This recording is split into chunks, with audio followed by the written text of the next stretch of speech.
who you are in the kingdom of God. Your biggest problem is not your situation, it's your identity. Because when identity is wrong, everything else becomes confusion. You can have opportunities, but still live like you don't belong. You can have potential, but still think small. This is not a life problem, this is an identity problem. Most people are trying to fix their life without understanding who they are.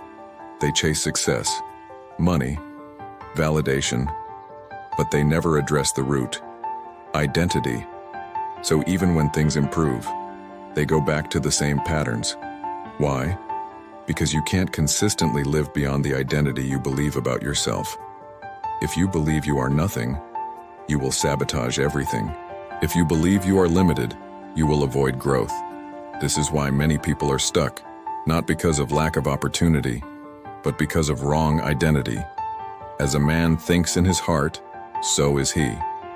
Proverbs 23:7. This is not just a motivational statement. This is a spiritual law.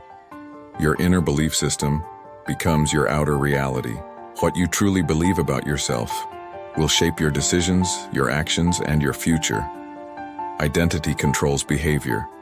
Behavior controls results. This is the system. If your identity is broken, your behavior will be inconsistent. If your behavior is inconsistent, your results will be unstable.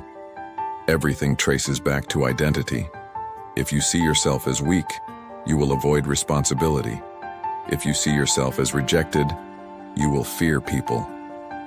If you see yourself as incapable, you will never attempt greatness. But here's the truth.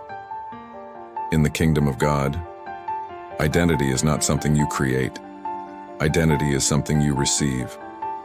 God defines who you are, not your past, not people, not your failures. When you don't know your identity, you borrow identity from the world, and the world will always give you a limited version of yourself. But the kingdom gives you your original design.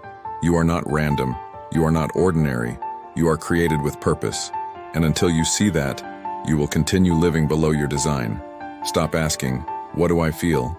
Feelings change. Start asking, who did God create me to be? Because truth is more stable than emotion. Begin to align your thoughts with God's truth. Speak differently.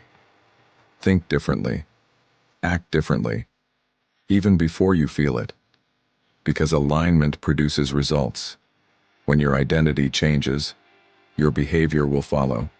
And when your behavior changes, your life will shift. This is how transformation works in the kingdom. Say this with understanding. I am created by God. I am designed with purpose. I am not limited. I am not defined by my past. I align with God's truth. I live according to my identity. This is who I am. If this opened your understanding, subscribe to Masasa Ministry. This is where you learn how the kingdom of God works and how to live according to it.